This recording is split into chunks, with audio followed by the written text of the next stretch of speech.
Welcome to another episode of Port Charles Chat. I'm Mom. And I'm Brandon. Thank you so much for joining us today. Yes, thank you for joining us as always. Yes, Brandon. And how have you been doing? Mom, I've been doing well. How about yourself? I'm doing fine, Brandon. Let's say today we're going to talk about the weeks of March 23rd through March 27th. Today of taping is April 1st, so we're a little behind again, but we are anxious to talk about this exciting week. I will say this week of general, or last week's General Hospital is the first time in a long time that I've sat at the corner of my seat watching.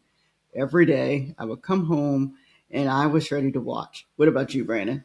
Yes, I absolutely agree. And I feel that's only fitting that we record this video on the General Hospital anniversary. Oh yes, we are recording this on General Hospital's anniversary. But let's talk about what went on last week because it was jam packed with a lot of action filled adventure. And Brandon, instead of me just kind of giving just some of the details of what happened this week, we're going to have a little conversation. Okay? I'm all for it. All right, sounds good. Let's talk first about Lucas and Marco. Brief synopsis back. Um, Marco is actually in his office and he is later found stabbed. Alexis does find him. Brandon, were you shocked by this? By Marco being stabbed or Alexis finding him? We'll talk about both.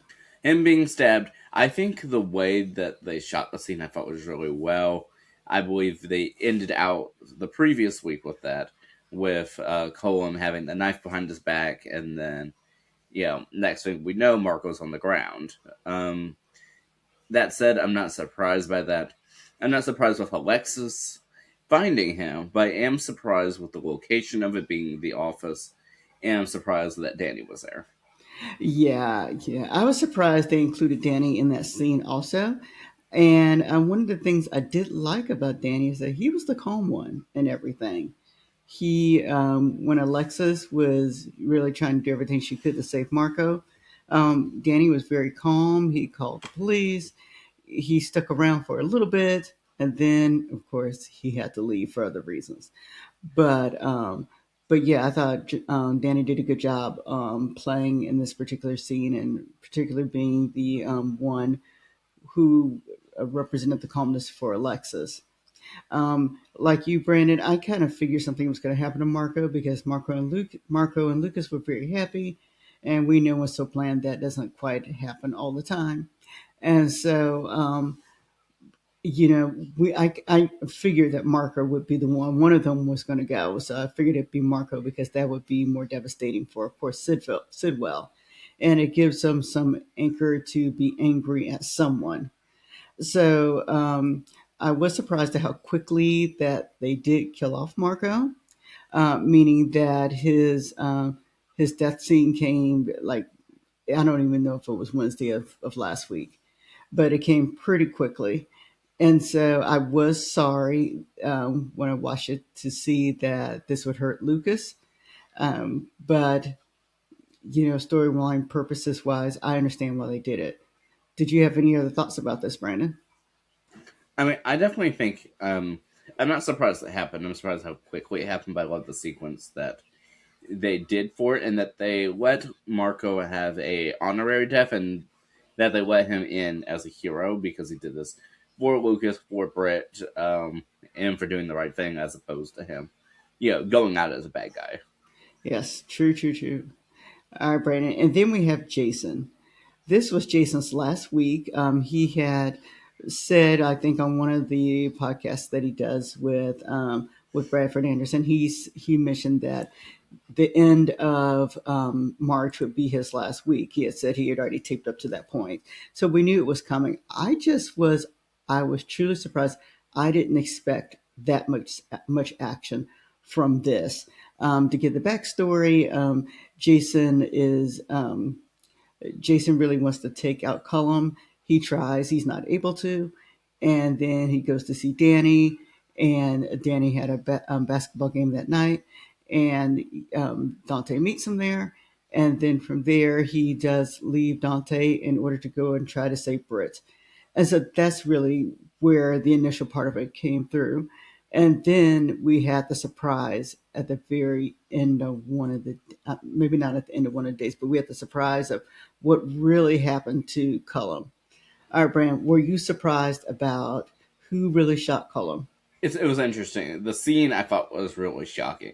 I mean, of course, all the clues were there, and there was a scene that alluded to what was going potentially going to happen in the very middle of that episode. But yeah, I mean, I definitely didn't want Jason to do it. It was not sort of in a planned way by any means necessary. Um, and I mean, of course, well, of course, we don't want Sonny to do it. I'd rather Sonny do it than have Jason do it. And so, but no, I like the way that it turned out, and that they left it towards one of those end of the episode cliffhangers that the show does quite well. Yeah. And like you, I was surprised that Rocco was the one who did it. But then when we think about Rocco, Rocco is just someone who just keeps getting involved with all sorts of things. What really surprised me was Nathan coming around. Nathan came around at the end, and when he looked at Jason and said, "What's the play?" I thought, or something like that. I thought that was rather interesting because he didn't say at any point, "Oh, let's get this written up. Let's take Rocco down to the police station. Let's let him go ahead and confess to his dad." And now he said, "What's the play?" And Jason was able to tell him real quick, and then Jason covered for him. So it does give Jason an out. So he was at the end taken away by the WSB. By the WSB, and so because Jason did not do it, it gives him an out to come back because we know that Steve Burton is going on vacation for a little bit. All right, Brand, anything else that you'd like to add about it? Well, I think the big question is, how did Nathan get there? How do you know to go there? And because I mean, there was no reason to assume that's where they're going. I mean, Jason made it from the school to the docks pretty fast, but how did like Nathan was just truly there? And not to say that Nathan and Jason aren't like not friendly. And I know Nathan is related to sort of to Nina, not to Nina, to Britt. Well, Britt and Nina, but I don't. I don't know. I was surprised with how easy that was because it's not like Britt really. Well, Jason and Nathan really have ever interacted per se. No, no, except for at the police station. That is the one place because Jason's arrested on a regular basis or being held for some reason on a regular basis, and I believe he. Oh, and Danny. It might be because of Danny also that when Danny was in trouble or Rocco, when they went down to the station, Nathan was there. And so Jason, with the current police that are there, meaning Dante and Nathan, he doesn't really have a problem with them. One of the things I want to bring up is that Dante thought the whole thing was suspicious because Jason doesn't do sloppy work, and this was sloppy altogether. And so even Dante knows that there's something wrong with this, but Jason is going to take the fall for Rocco. All right. Anything else about this, Brandon? Well, I did want to say too, right Uh-huh. before all of that happened with Nathan covering up, I was thinking if Nathan was the one to show up, that he would probably cover for Rocco or have Jason do it because Nathan is also dating Lulu. Yes. Yes, he is. Well, that brings us up to Lulu. Let's talk a little bit about her now. Lulu is at home while all of this is occurring, and then all of a sudden Nathan brings Rocco back home. Rocco is very shaken about everything that's going on, and the information that Nathan gives Lulu is don't tell anyone anything and make sure he doesn't leave the house because that was going to be his alibi that he was there the whole time. Lulu, I like the scenes that she had with Rocco, and so she nurtured him as much as she could, and then from there they ended up going to the hospital because he did cut his hand. But I like the way they kind of portrayed those scenes, and then when Rocco kind of confessed later, I like the way he kind of did that for his mom. But at the same time, they are keeping a secret from Dante. All right, Brandon, your thoughts? Yes, that's definitely quite interesting. And Has Dante not been home? I guess Dante has not been home to check on anyone. Well, I guess in theory he doesn't live there, but he hasn't checked on his son. I mean, that is true that he doesn't live there. I suppose he still lives with the Quartermains in one of the many, many rooms, but, Rocco supposedly goes back and forth. Yeah, supposedly Rocco does go back and forth between the two homes, but yeah, so that was interesting to watch. So it'll be interesting later to see when this comes out because we all know that Rocco really can't keep a secret, and he will eventually tell Danny what happened along with Charlotte. All right, and then from there, let's see, and let's talk about. We talked a little bit about Nathan, but Nathan seems to be all over the place. All over the place, meaning like he's involved with everything. He is speaking to all the characters in General Hospital. Apparently, he's the only competent police officer that they have, or so they think. And so he is there working interference between Jason. He's there going back and forth between Rocco. He's trying to question people. He's just doing everything. What are your thoughts of Nathan?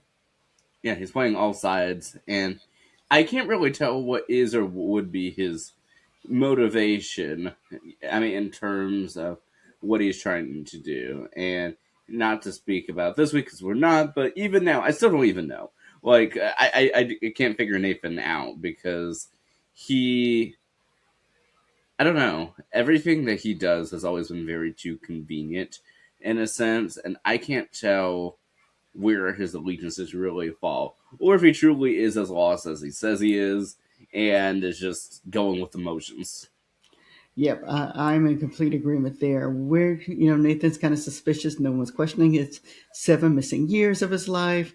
He's just there, and people are taking him at face value. And interesting enough, is not showing a lot of interest in Luke and Maxie. He's still not doing so. And I will point out, though, that in this week, Brennan actually said he's going to start an investigation into Nathan and to figure out if he is indeed Nathan. Yeah, yeah. So there's just a lot to figure out about Nathan and what he is really doing there, and who is he? All right. Brandon, like I said, this week was just a lot. The other storyline that I think stands out is really Brooklyn and Chase because they want to adopt the baby. They want to adopt Phoebe. This baby that Delilah had is now named Phoebe. But anyway, so they want to. I shouldn't say adopt. They want to be foster parents for Phoebe until her family is found. And so we're seeing how they are beginning that particular process. Any thoughts on that, Bran? Yes, and I like being able to see this side of Chase again. Yeah, the side that we like and not the Willow crazed version of him. So it's interesting to see that. Although Wiley might mess things up for Chase and Brooklyn.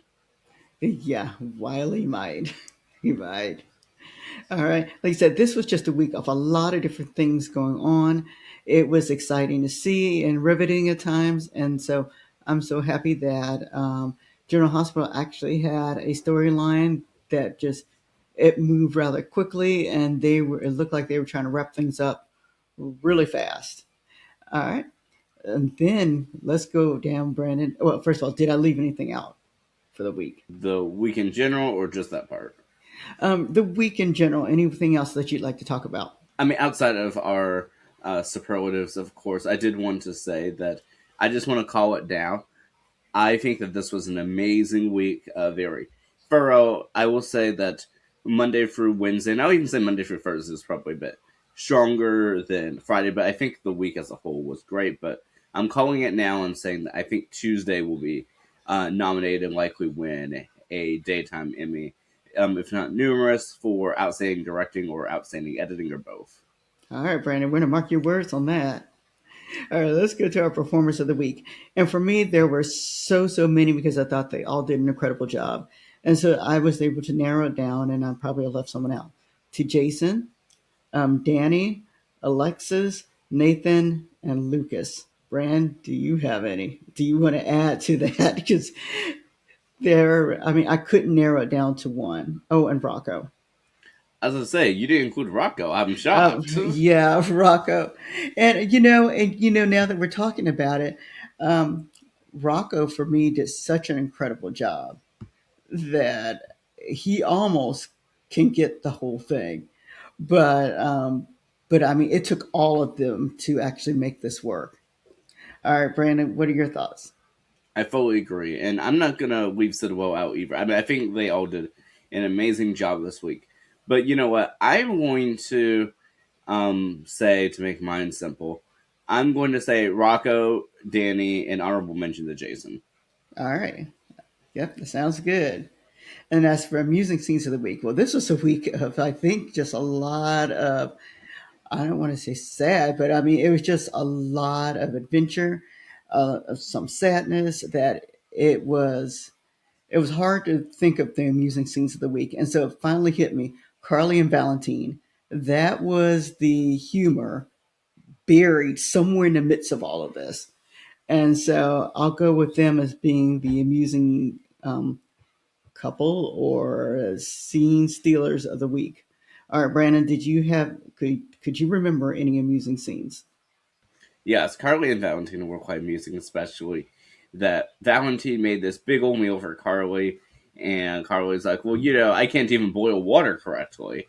And so, as soon as Lucas comes, Carly throws out all of the food, and Valentine has to say, "Well, just because you don't like our relationship does not mean that you want I should starve in your attic." But he apparently did go undercover as a sous chef for a whole either a year or a summer or whatever with the WSB way back when. Yes, so that was our new tidbit of information that we learned. All right. And as for touching scenes of the week, there were so many. So I think I tried to narrow it down. So I think I did. I narrowed it down to four. But we've got Danny and Jason, and especially that van scene at the end of, and I don't know if it was Monday or Tuesday's episode, whatever episode that Jason was taken away by the WSB. There was a scene in which everyone was there and they got to see him go. And I thought that was very touching. And just to look as Danny was kind of yelling for his dad at the end. I thought he did a really great job. All right, and then we've got, of course, Lucas finding out about Marco, and Lucas he did an incredible job acting there. A lot of it was with Elizabeth and or Britt, but I thought they did a great job with Luke. Lucas did a great job. And then we have Sidwell. Sidwell, of course, loved his son. And so, of all the bad he does, the one person he did love was Marco. And so to see him really touched. And then also, when he went to go see Lucas later, and they accidentally met at the police station, and he thanked Lucas. And I thought that was done very, very nicely. And then we have Britt. Britt, who's just perplexed out of everything. She doesn't know what she's remembering. She does know that Jason did not